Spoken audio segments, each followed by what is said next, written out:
Halo, saya Giamanda dari mahasiswi Universitas Pelita Pada kesempatan kali ini saya akan menjelaskan beberapa materi dari lembaga keuangan. Aset berwujud adalah aset yang nilainya tergantung dari bentuk fisik tertentu dari aset tersebut. Sedangkan aset tak berwujud adalah aset yang nilainya tidak tergantung dari bentuk fisik aset tersebut.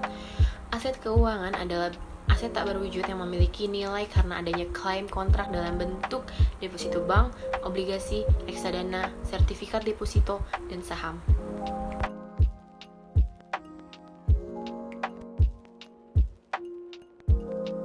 Yang dimiliki oleh pemegang aset keuangan dapat berupa klaim tetap, yaitu sejumlah pendapatan yang tetap atas aset keuangan yang dimiliki. Aset keuangan yang memiliki klaim pendapatan tetap dinamakan instrumen utang. Bentuk klaim aset keuangan yang lain adalah klaim ekuitas atau klaim residual. Klaim ekuitas mewajibkan emiten untuk membayarkan pada pemegang aset keuangan sejumlah pendapatan berdasarkan laba yang diperoleh emiten. Aset keuangan berhubungan erat dengan aset berwujud.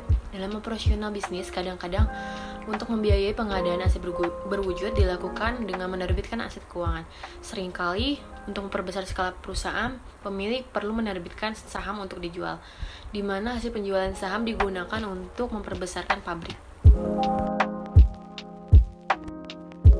Dalam perekonomian, aset keuangan memiliki dua fungsi utama, yaitu sebagai media untuk intermediasi antara pihak yang membutuhkan dana dan pihak yang kelebihan dana, dan sebagai media untuk membagi risiko aset.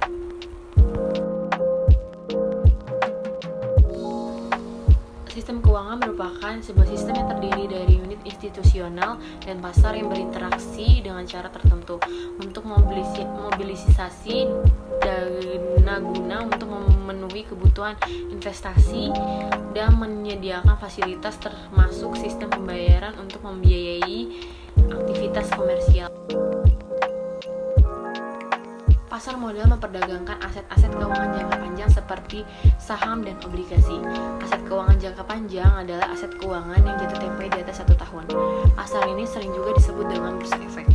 Pasar uang memperdagangkan aset-aset keuangan jangka pendek, yaitu tagihan-tagihan keuangan yang jatuh temponya di bawah 1 tahun. Peran lembaga keuangan adalah menjadi lembaga perantara antara pihak yang kelebihan dana dengan pihak yang membutuhkan dana. Di samping itu, lembaga keuangan juga berfungsi mengelola dan mengubah risiko. Kegiatan utama lembaga keuangan adalah menawarkan kredit dan menanamkan dananya dalam bentuk aset-aset keuangan. Berdasarkan sistem operasionalnya, lembaga keuangan diklasifikasikan menjadi dua, yaitu lembaga keuangan depositori dan lembaga keuangan non-depositori. Keistimewaan utama dari lembaga keuangan yaitu menghubungkan pihak yang kelebihan dana dengan pihak yang membutuhkan dana. Sedangkan keistimewaan dari lembaga keuangan dibanding industri jasa pada umumnya yaitu mampu memberikan likuiditas dari berbagai risiko menjadi perantara atau broker menjadi transformer. Yang pertama itu ada mengubah aset keuangan didapatkan dari pasar menjadi bentuk aset keuangan yang berbeda. Untuk tujuannya berbeda pula. Terus yang kedua, membantu menciptakan berbagai aset keuangan untuk kepentingan klien perusahaan.